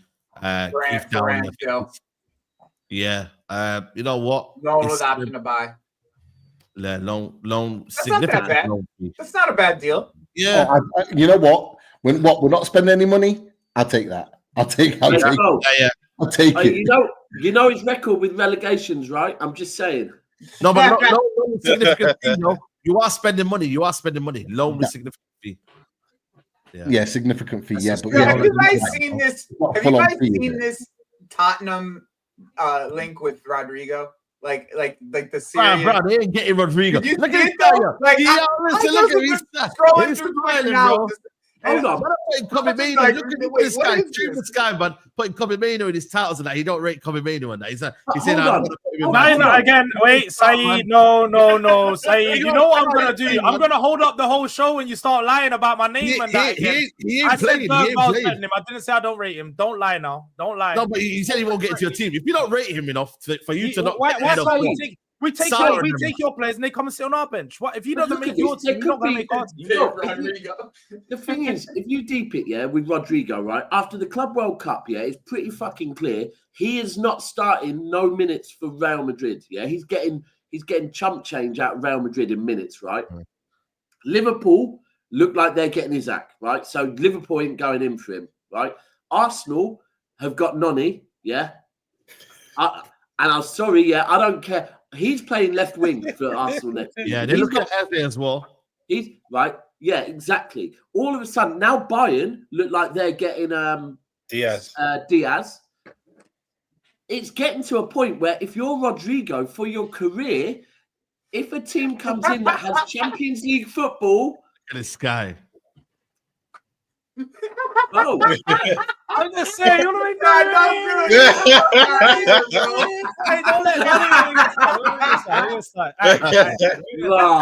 I mean? Wait, apparently someone's saying in the chat, Robbie's saying in the chat he earns 400k. Is that true? 400k at Madrid.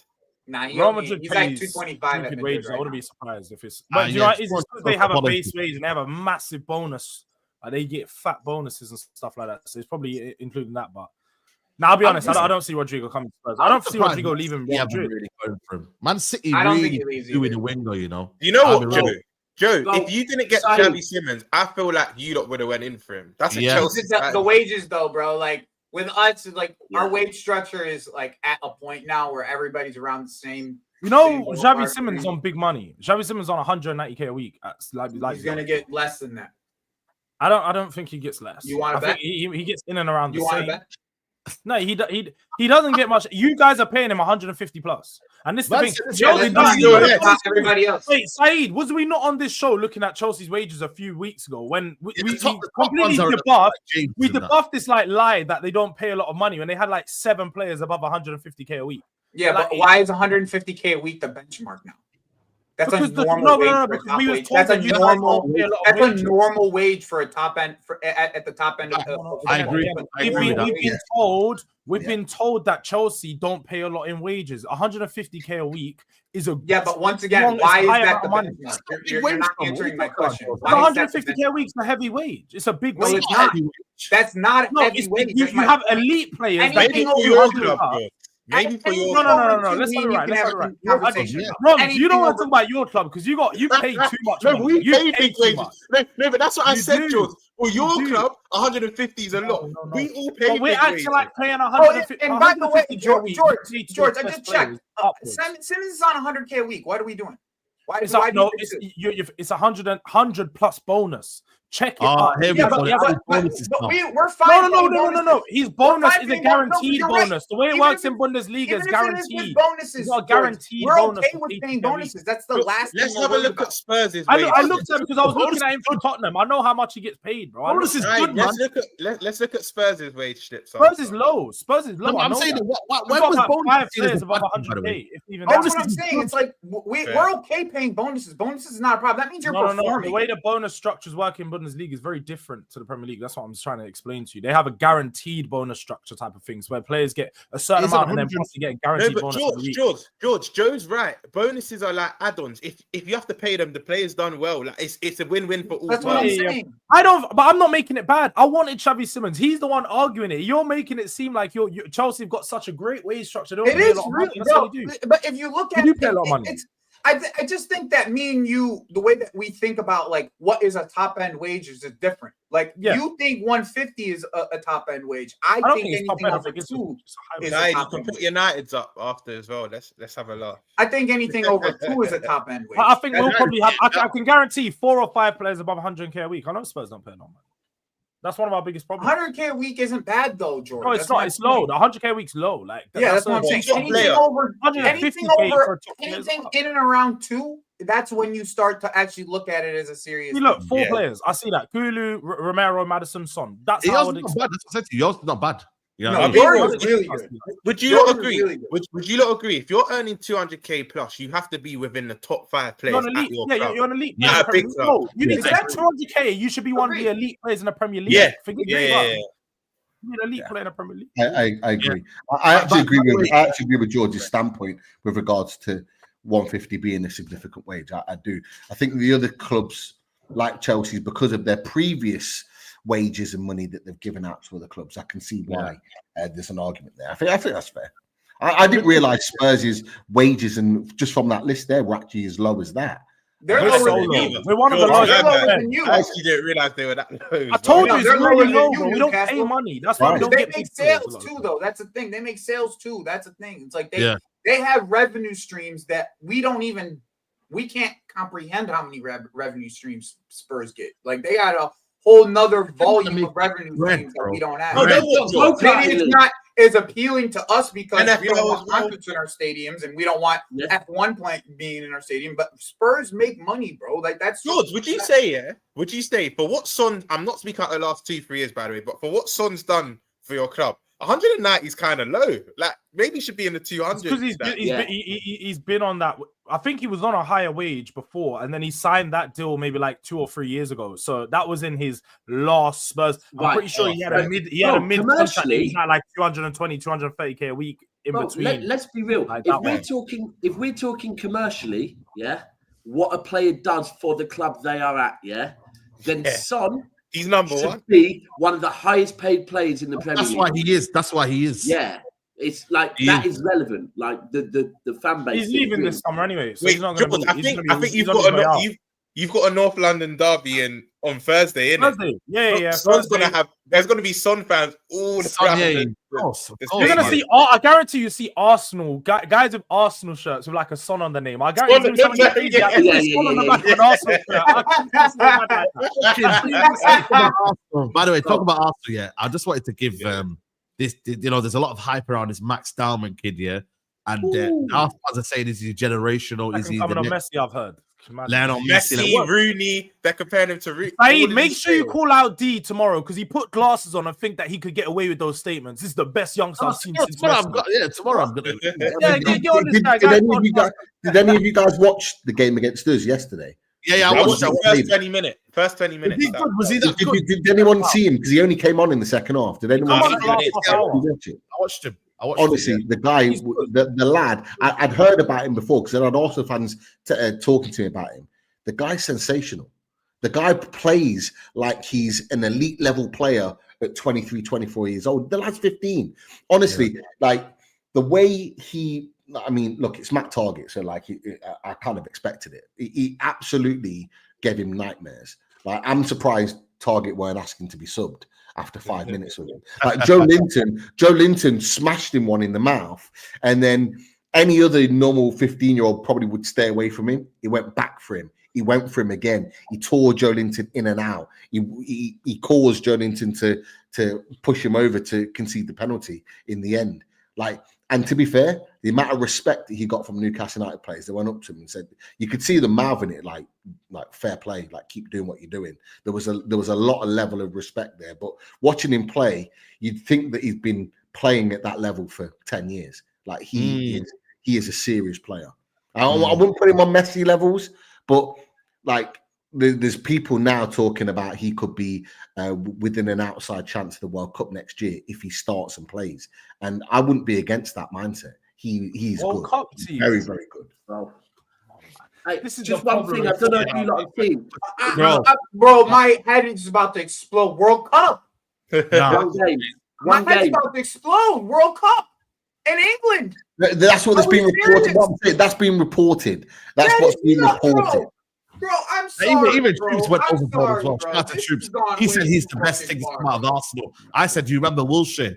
Like Wilshere was that level as well. Bro, just, You know what I mean? In terms of just talent. 2 years ago, they were talking about Charlie Patino, and now he's in the 3rd division of fucking Spain, bruv. Like, I don't want to hear this. True. Do But not yeah. speak to me. I do not want to hear it. He's 15 until he hits the pitch on a professional level, playing against professional players on a consistent basis. Then we'll have conversations. Joey, I was Till only then, saying what was being I do not want reported. to hear it. I'm tired, bro. I'm Yeah, yeah. tired. I'm Do tired. you know what's funny as well, Say Joey? before I Yeah, go. it's like go on, mate. Go on, Dabs. Go on. I was just to say before I go, have you lot seen the news from Pep as well? I know he's got a moustache now, but I don't know. Like Commander Pricey. Oh, Aye, man. despite the fact that Pep also looks like a porn star now, yeah. Away from that, bro, right? He's said in an interview that he's retiring after City. So basically, 2 years left, then Pep's retiring. What he's Is that what he done. said? Not Yeah. going internationals. Not going- No. He said What? that's it. I know, and he said I know factually. After this contract at Manchester City, I am done to That take divorce time. hit him I'm different done still. retiring. Time for me to spend time on myself, my family, and my body. Yeah, he needs Wait, to so go work has on he that. run out of Yeah. energy? Has he My run man out of is energy his as woman well? back, now? bro. His woman left him, and he was No, like, he's "I've got had enough." both. George, he's got his woman back. Him and his woman are back together. No, they're back, do you they're think? Bro, why do you think City's form changed in February? That's my point. The stress. Yeah, the stress bro, has he's got to got be- her back. he's had that Tom Brady, like he's been told you're leaving the game at the end Yeah. of your contract. You know what? You That's- have to that's- leave or I'm he's- leaving. He's he's had still that. on the Tom point. Brady, well, George, Tom Brady ended up breaking up with his wife and Yeah, I know. continuing. Triple A, he's not. So, you can't be like. That, you know what? That's He's run out of crazy. he's run out of energy like Klopp. Them two have probably been on the phone speaking about life after management and whatnot. You know what I mean? He's done Yeah. his Yeah. stuff. So just to go back on the thingy though. Anyway, like, I'm gonna jump, boys. I'm yeah, gonna yeah, go. yeah. Love, bro. Yeah. Man, big up, Love, bro. love. Big up, man. Lads, Well, I need to jump as well. Yeah, I need to- Big up, man. Big up, Pete. Guys, Man. Load, pleasure as always. Nice Look, meeting you. get those likes up Yeah, now. Yeah, Take love. But yeah, you know what? You don't want to give him too much hype zone, but I can't lie to you, bro. From what I see, bro, he's kid. Well, you know what it is as well, guys? It's the fact that not only is he tall, yeah, but he's got that kind of the dribbling, yeah, is different dribbling to is- maybe a Charlie Patino. Like you can see that they're different. Yes, Charlie Patino is very talented, but there is something different about Do you know what? But You know don't what you I'm think saying? that this is just I- another new shiny toy though? Because 6 months ago we were hearing all of this about Waneri, and I can't lie. Waneri, yeah. Waneri Yeah. proved it. So the one thing is, none of us are going to say anything about Waneri because we saw him do it in the Champions League, game in, game out, consistently. And with youngsters, the one thing that we always have to take away from them is you always see spurts, but how consistently can they do it? You know what? That was the question for Waneri, and he proved that. So I don't know George. what they're trying to put Max Dowman above him already without him actually doing anything. And it's Yeah. Joey- it's mad. It's mad. Joey hit the nail on the head because like you can see his talent, but remember, a lot of it was youth because I remember he done it against United in the FA Youth Cup and that. Now he's doing it in an uncompetitive game against Newcastle. Let's see if he does this in the Premier League. Because I'm not, by the way, for the Arsenal fans going mad, he is a talent. I think we can all see that. for But let's sure, see him you do it can in a see it. competitive game. Like, let's see him actually do it when it matters. You know what I I mean? think this is my issue. Okay, they will go in and speak about a 30 minutes of a preseason game, but when Esteval scores 20 something goals in Brazil, it's rubbish the fuck Rubbish, off. yeah. It's rubbish the fuck off. I'm not gonna hear it then. If that's the case, I'm not hearing it. If Esteval's 20 goals in Brazil, which by the way is a better league than Portugal. Mhm. I'm not going to continue speaking after that. It's a better league than Portugal.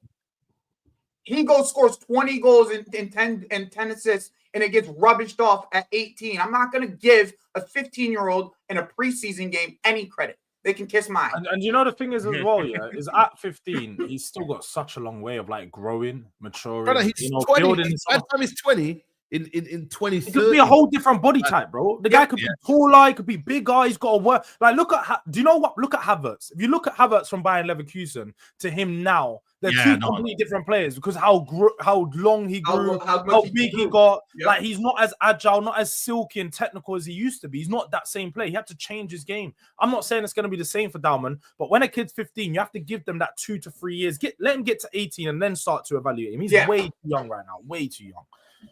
Agreed. Yeah. No, listen, for me, I'll give him credit when he deserves the credit. That's where I'm going to go. But they're saying that he's got to start now. Some of the Arsenal fans are saying start now. Yeah, I heard that. Start now and buy Eze? Wait. I They're saw going Lee to start now and saying buy it. Eze. They're going to start now and start you now know and what, Eze 1 year ago. Do you know what, Joe? Do you know what, Joe? Yeah, I'm not going to use one tweet from an Arsenal fan and paint them with all the same paintbrush. However, I saw a tweet, and I don't know if you lot saw it because it got a lot of clicks. Now we've saved money on Eze because Dowman's coming through. We don't have to spend that money on Eze. It's crazy. It's crazy. Like, and you know, George, you said it last week. Bro, the funny part is in the same breath, right? In the same breath, they'll tell you about how good Dowman is and how he has to start. And then in the same fucking breath, they'll tell you we haven't had a good enough window until we got Eze. In the same fucking breath, they'll do it.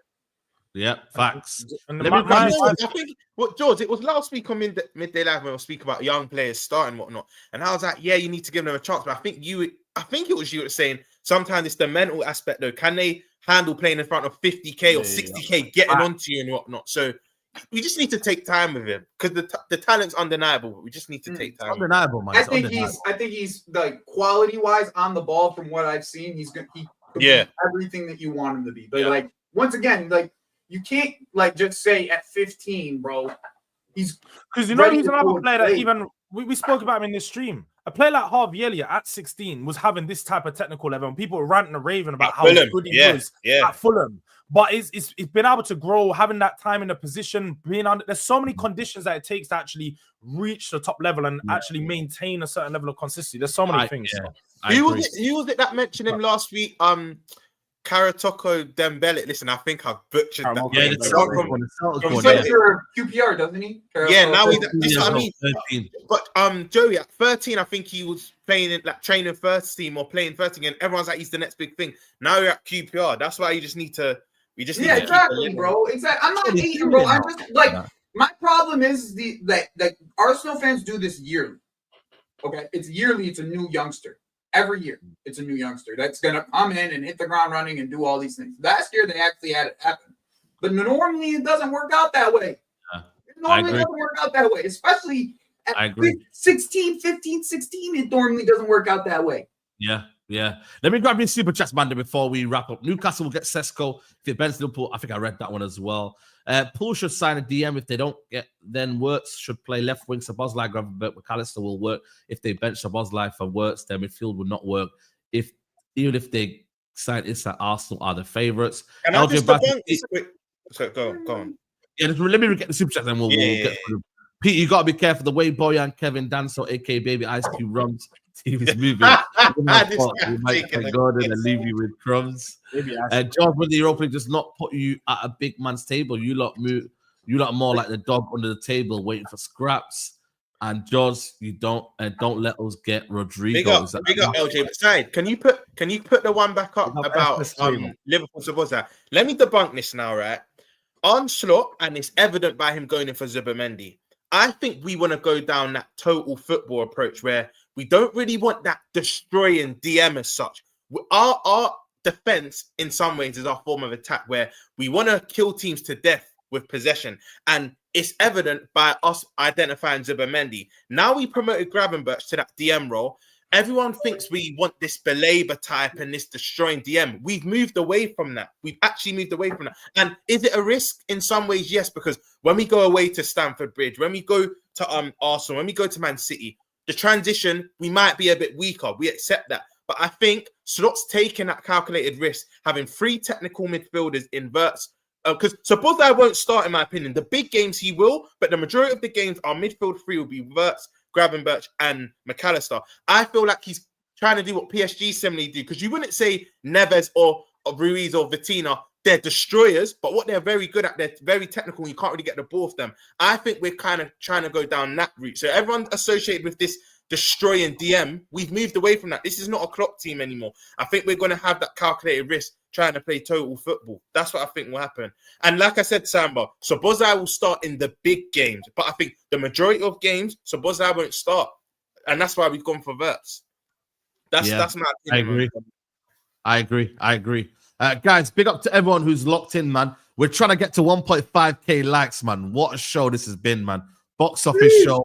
If you didn't see the start, George and Pete going at each other, you know what I mean, and whatnot. We had so many debates, man, in this show. So big up to you lot, man. You know what I mean? Each every time. Big up to Pete as well. Make sure you follow him on Loaded Mag.